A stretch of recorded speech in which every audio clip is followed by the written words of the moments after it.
Dipendra Singh Hooda. Sir, माननीय सभापति महोदय, भारतीय सेना में अहीर रेजिमेंट की स्थापना की मेरी मांग उठाने की अनुमति देने के लिए आपका धन्यवाद। सभापति महोदय, यदुवंशी शौर्य का इतिहास किसी के परिचय का मोहताज नहीं। यदुवंशी शौर्य गाथा का संक्षिप्त मैं वर्णन करूं, उसमें विशेषकर मैं अहिरवाल क्षेत्र का भी संक्षिप्त परिचय देना चाहता हूं, जो दिल्ली के डाबर क्षेत्र से दक्षिणी हरियाणा और पूर्व उत्तरी राजस्थान तक ये क्षेत्र आता है।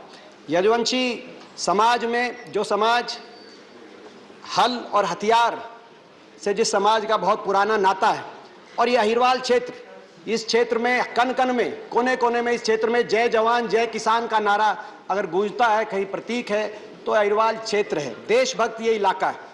जब जब देश में कोई आक्रमण हुआ, इतिहास ये बताता है, चाहे वो 1398 तैमूर के आक्रमण के समय दुर्जन साल सिंह और जगराम सिंह जैसे वीर योद्धाओं की वीरता से आक्रमणकारियों का सामना किया गया हो, चाहे वो 1739 में नादिर शाह के आक्रमण के समय रेवाड़ी नरेश राव बालकिशन के नेतृत्व में 5000 अहीर भाइयों ने सीमाओं की रक्षा करते अपना बलिदान दिया, या 1857 की क्रांति हो, जिस क्रांति में अहिरवाल नरेश राव तुलाराम जी के शौर्य गाथा को कौन नहीं जानता, उनकी वीर गाथा को, और अहीर भाइयों की वीर गाथा को कोई नहीं जानता। चाहे उसका खामियाजा भी भुगतना पड़ा और ब्रिटिश फौज ने उस समय अहीर भाइयों की भर्ती पर रोक लगाई, लेकिन प्रथम विश्व युद्ध हुआ तो दोबारा से अहीर भाइयों के शौर्य को याद किया गया और 19,500 अहीर सैनिकों की भर्ती की गई। द्वितीय विश्व युद्ध में 39,000 अहीर सैनिकों की भर्ती की गई।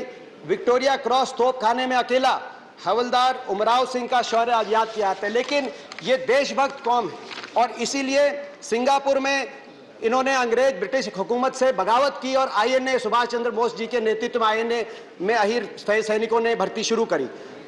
चाहे आज़ादी के बाद का इतिहास हो, 1947-48 में कश्मीर पर पाकिस्तान के आक्रमण को रोकते हुए रेजांगला 1962 रेजांगला की लड़ाई में 120 अहीर सैनिकों ने 5000 चीनी सैनिकों से मोर्चा संभाला और चुशुल एयरपोर्ट को दुश्मन के कब्जे से बचाने का काम किया।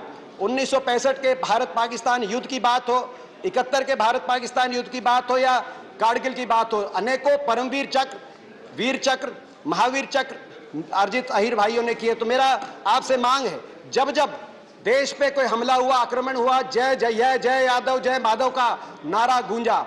अब समय आ गया है कि भारतीय फौज में अहीर रेजिमेंट की स्थापना की जाए। मैं स्वयं आखिर में अपनी बात समाप्त करते हुए कहना चाहता हूं, मेरा भी इलाका पड़ता है, मैं 17 साल से सांसद हूं, शायद ही कोई महीना ऐसा ना जाता हो कि बॉर्डर से कोई डेड बॉडी, कोई शहीद की डेड बॉडी वापस ना आती हो, और शहीद की प्रतिमा।